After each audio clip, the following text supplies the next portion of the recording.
নওগাঁতে আমার বাবার বাড়ি হলো মহাকাশপুর। আচ্ছা আচ্ছা আচ্ছা, ওকে।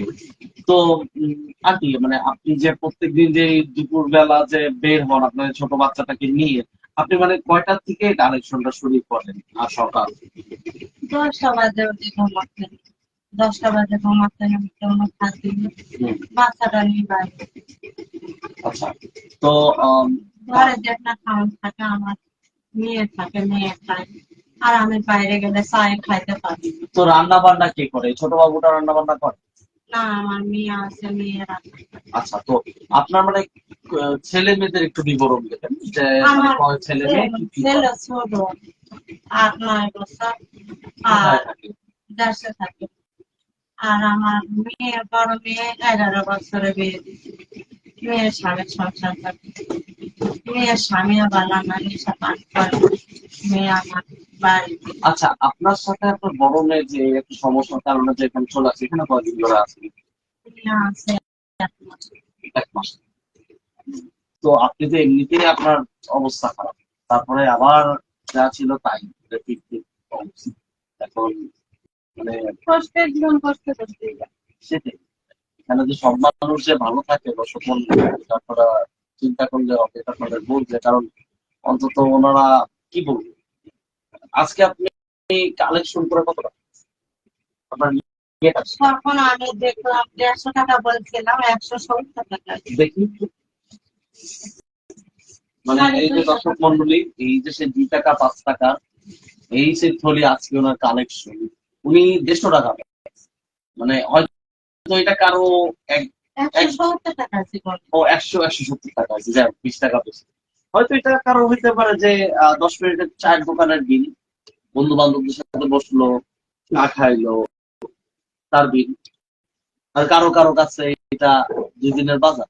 আপনারা তো জানেন যে এখনকার দিনে যে পরিস্থিতি, যে সবজির দাম কতটা পরিমাণ ঊর্ধ্ব গতির দিকে যাচ্ছে দিনকে দিন, সবজির দাম এবং আমিষ ইয়ে করার জন্য, আমিষ শরীরে গ্রহণ করার জন্য যে ডিম, স্বাভাবিক খাবার যে সবাই খায়, সুষম খাদ্য, সেটাও কম ছিল, কিন্তু এটাও এখন 50 টাকা। আল্লাহ পাক আমাদের কপালে লেখছে না, 2 3 মাস কষ্ট লেখছে না। আমরা তো কোনো রকম লবণ দিয়ে ভাত খাই না। আর কোথায় গোস্ত মাছ পাই না, কে আনা আমাকে খাই। খালা একটু বাজারটা নিয়ে আসবেন,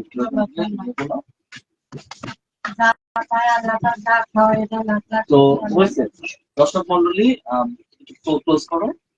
তো দর্শক মন্ডলী, আপনারা দেখতে পাচ্ছেন যে এই যে ওনার বাজার, যে উনি বাজার থেকে নিয়ে আসছে, দোকানদারের চালানো বা এটা বাজারের বাইরে বসে, এই যে দেখেন এখানে পচা আছে, আবার এটা দেখেন অর্ধেক নাই, দেখতে পারেন।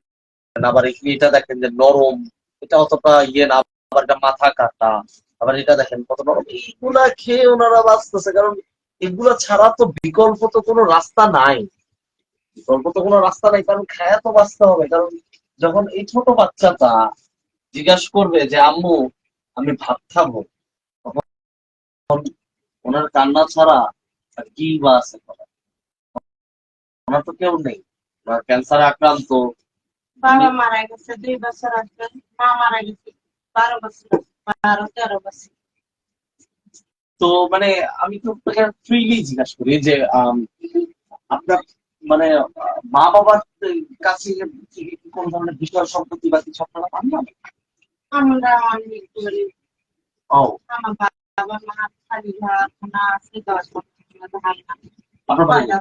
আচ্ছা, আর কয়টা বোন? এইটা মানে সাসাত আমার গর্বা আছে, হাকের গর্বাপে তোলা আর আছে, আর আমার সম্পত্তি নিয়ে গেছে তোর। আচ্ছা, তো তাহলে তো একটা দুঃসংবাদ। আচ্ছা, আপনার মানে আঙ্কেলের ফ্যামিলি থেকে কি আপনাকে কোন ধরনের সাপোর্ট করেন না, বা ওইখানে কি জায়গা আমি জমি নেই? কথা বলি না। কথা বলেন না? না, কেন, মানে এটা কি শুরু থেকে কোনো একটা সমস্যা বা কিছু? না সমস্যা না, স্বামী মারা যাওয়ার পর আমি জানিও না, আসিও না। স্বামী থাকতে মানে ওরা অত কথা বলে না, আমি লাগে আমি বলি। আচ্ছা, ঠিক আছে। তো ওনারা জানে না যে আপনি অসুস্থ, মানে আপনি কথা বলেন না, তাহলে এটা একটা মনোমালিন্যের বিষয় হয়তো থাকতে পারে, কারণ হয়তো অসুস্থতা যে এটা জানলে হয়তো অবশ্যই কোনো রকম ভাবে সাহায্য করতে পারেন। করে না গো বাবা, কেউ করে না। যদি মাথার তেল থাকতো তাহলে একজন আরেকজনকে দেখে। আপনি এখানে বসেন না, আর তার মাথার তেল নাই, হেরে যদি আবার দিবার আসেন বসেন, আপনার সাথে কথা বললাম। এখানে দেখে না, কারণ আমার কষ্ট ওর কষ্ট একই কষ্ট। সমাধান ছিল একটু নিচে করি। না না, দিতে পারতাম বাবা, আচ্ছা ঠিক আছে, উনি ওদের নিচে বসতে একটু মাথার সমস্যা আছে। আমি আসার আগে শুনছি যে হাতি হয়ে গেছে, সব শুনতে থাকলে যেতে থাকলে ওনার ছেলেও রিসেন্টলি ক্যান্সারে আক্রান্ত হয়ে মারা গেছে। এটা ছোট হারা করবো না। মানে এই জায়গায় যে সবাই যে ভালো আছে এমনটা না, অনেকের জীবনে মানে মন মানতে দুর্দশা, আপনি কি বলবো, একটু পরিমাণ কষ্টে থাকে ওনারা। আমার তাহার জোরও নেই। আপনার দেশে থাকার পর নাই, আপনার হাজবেন্ডের বাড়ি কোথায়? আমার হাজবেন্ডের বাড়ি হচ্ছে কামালপুরে বাড়ি। ওদিকে আপনার আমার বাবার ছিলেন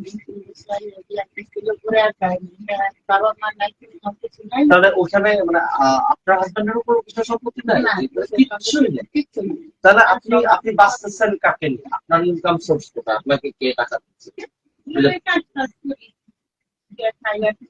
তাও আপনি কত টাকা আয় করতেছেন মাসে? আর কি করবো বাবা, গায়ে চুরি চাইবেন। আচ্ছা না, তাও আনুমানিক। রং ভাড়াই কত 3,000 টাকা।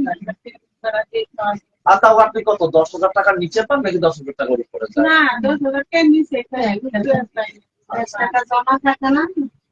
আচ্ছা, আমি আবার আপনার কাছে ফেরত চলে যাই যে ওনাকে আরো অনেক কিছু প্রশ্ন করি।